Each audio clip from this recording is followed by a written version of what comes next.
ജനങ്ങളുടെ ഒപ്പം നിൽക്കുന്ന ഒരു MP ആയിട്ടാണ് ഞങ്ങൾക്ക് ഫീൽ ചെയ്യാറ്. ജനങ്ങളുടെയും അഭിപ്രായം അതാണ്. തൃശ്ശൂർ ലോക്സഭ എടുത്തതുപോലെ തൃശ്ശൂർ കോർപ്പറേഷനും ഞങ്ങളിങ്ങെടുക്കുമെന്ന് അവകാശവാദം ഉന്നയിക്കുകയാണ് BJP.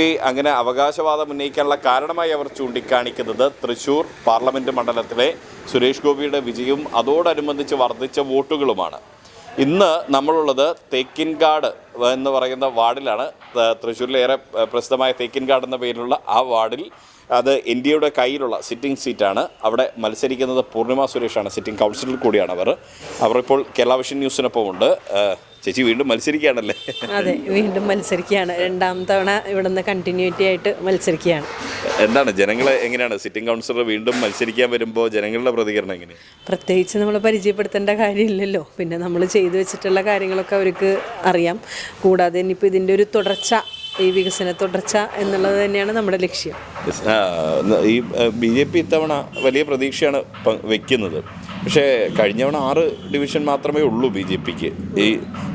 ഈ ഒരു 6 ഡിവിഷനിൽ നിന്നും എങ്ങനെയാണ് ഭരണത്തിലേക്ക് BJPക്ക് എത്താൻ കഴിയുക? നമ്മളുടെ കണക്കൂട്ടിൽ എന്താണെന്ന് വെച്ച് കഴിഞ്ഞാൽ, നമ്മുടെ സുരേഷ് ഏട്ടൻ മത്സരിച്ച് ജയിച്ച സമയത്ത് നമുക്ക് ഒരു 32 ഡിവിഷനിൽ നമുക്ക് 1-ാം സ്ഥാനം നമ്മൾ നേടാനായിട്ട് സാധിച്ചിട്ടുണ്ട്. ആ ഡിവിഷനുകൾ തന്നെയാണ് നമ്മൾ കോൺസെൻട്രേറ്റ് ചെയ്തിട്ട് വർക്ക് ചെയ്തുകൊണ്ടിരിക്കുന്നത്. അപ്പോൾ തീർച്ചയായിട്ടും ആ ഡിവിഷനുകളൊക്കെ തന്നെ BJPക്ക് നേടാൻ സാധിക്കുമെന്നുള്ളൊരു ആ വോട്ടിൽ ഒരു ചോർച്ചയും ഇല്ലാതെ തന്നെ അത് നേടാൻ സാധിക്കും എന്നുള്ളത് തന്നെയാണ് നമ്മുടെ പ്രതീക്ഷ.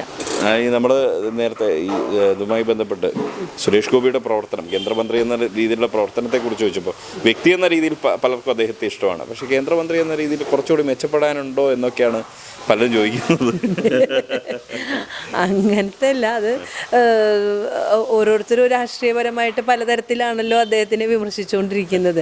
പക്ഷേ ജനങ്ങളുടെ ഒപ്പം നിൽക്കുന്ന ഒരു MP ആയിട്ടാണ് ഞങ്ങൾക്ക് ഫീൽ ചെയ്യാറ്. ജനങ്ങളുടെയും അഭിപ്രായം അതാണ്.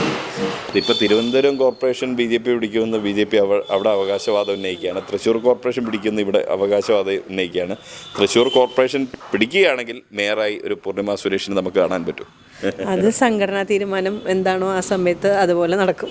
അതെ, ഒരു സീനിയർ കൗൺസിലർ എന്ന രീതിയിൽ അതൊക്കെ തികച്ചും സംഘടനയാണ് തീരുമാനിക്കുക അത്തരത്തിലുള്ള കാര്യങ്ങളൊക്കെ തന്നെ. അപ്പോൾ ഓൾ ദ വെരി ബെസ്റ്റ്.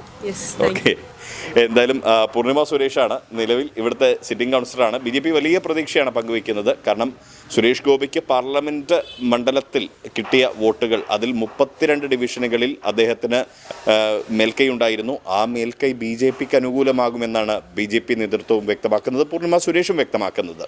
അവരുടെ പ്രതീക്ഷ, അവരുടെ മോഹം അത് സഫലമാകുന്ന ഒരു സാഹചര്യം ഉണ്ടാകുമെന്ന് അവർ പ്രത്യാശ പ്രകടിപ്പിക്കുകയും ചെയ്യുന്നു. ക്യാമറ പേഴ്സൺ അരുൺ മുഴക്കുന്നതിനൊപ്പം Riyas KMR, Kerala Vision News, Thrissur.